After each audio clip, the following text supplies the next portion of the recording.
Muy buenos días, profesora. Soy Daniel Enrique Vilcas Carvajal del curso de Derecho Procesal Penal. El día de hoy vamos a resolver las preguntas del examen final. Haciendo un breve resumen del caso, se trata sobre Juan Ventura, que es descubierto por posesión ilícita de droga. Luego de una confesión dentro de una investigación, se logra dar pie con Pedro Maldonado, que también tendría vínculos con el tráfico ilícito de drogas, pero en especial con el caso de lavado de activos, debido a una cantidad de pruebas que se lograron encontrar en su domicilio. También es oportuno recordar que a la hora de hacer ese allanamiento no tenían un mandato judicial sobre el caso de lavado de activos, sino sobre tráfico ilícito de drogas, pero al encontrar a Pedro Maldonado con estas joyas en su casa, se dio un caso de flagrancia, si se puede decir, y era totalmente necesario poder recabar esas pruebas como una prueba indiciaria para posteriormente elaborar toda la investigación preparatoria sobre lavado de activos. Y respondiendo a la pregunta número uno sobre haber declarado fundado el pedido de prisión preventiva, tenemos que revisar en el nuevo Código Procesal Penal el artículo que nos haga referencia a los presupuestos materiales para ver si era oportuno haber declarado la prisión preventiva. Como dice el artículo 268, son tres presupuestos materiales. Deben existir elementos de convicción que hagan dar una razonable conexión entre el imputado y el delito. En el caso visto se utilizó el allanamiento, las declaraciones de Juan Ventura, su nacionalidad española y su registro de viajes. Bueno, desde mi punto de vista no podría haber una conexión debido a que las pruebas que se han efectuado para poder dar esta prisión preventiva, desde mi punto de vista, no son las suficientes.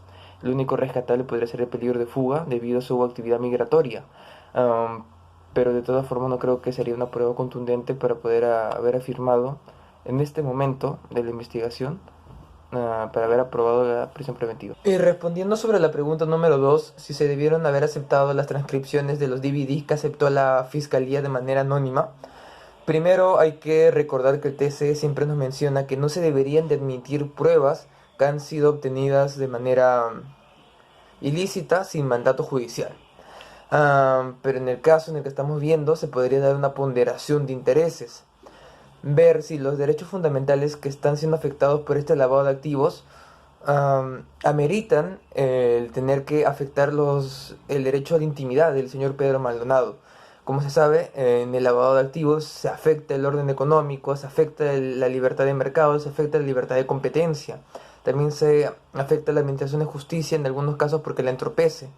Entonces se tendría que ponderar estas cosas y ver si es necesario pasar por encima, si se puede decir, del derecho de la intimidad del señor Pedro Maldonado para poder proteger los demás derechos fundamentales.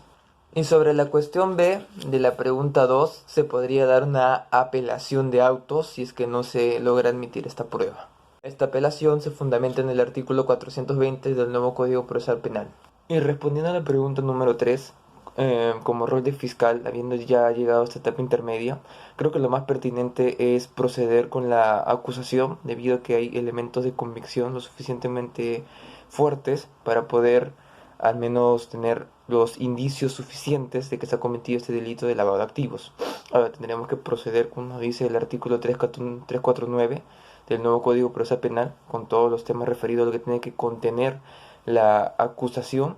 Luego se va a tener que notificar a las partes, según el artículo 350, las partes pueden objetar también. Luego de eso se tiene que ir a una audiencia preliminar, que ya es un paso previo al juicio oral. Y respondiendo ahora a la pregunta número 4, respecto a si se ha destruido la presunción de inocencia de Pedro Maldonado y si se lo podría llegar a condenar con las pruebas que se han dado hasta el momento. Desde mi punto de vista es menester recordar que la presunción de inocencia solamente se puede destruir mediante una sentencia que declare fundado tu responsabilidad penal en este caso el lavado de activos, y con la actuación probatoria que se está revisando, creo yo que en un posterior ya deliberación para expedir sentencia, se deberá de analizar todos los medios probatorios en conjunto para poder determinar la responsabilidad penal de Pedro Maldonado. Desde una opinión personal, creo que es suficiente carga probatoria para poder determinar que sí fue responsable penal de este caso, ya en una posterior sentencia. Y sobre la pregunta número 5, un comentario sobre el nuevo Código Procesal Penal. Pienso yo de que estamos yendo por un buen camino si es que seguimos apuntando a la simplificación procesal y a esta nueva estrategia del fiscal como un fiscal que tiene muchas más facultades para poder determinar cómo se va a llevar los procesos en los diferentes casos. Hay procesos en los que no es necesario llevar un proceso común y es mucho más efectivo llevar un proceso más célere, que es a través de esta simplificación procesal.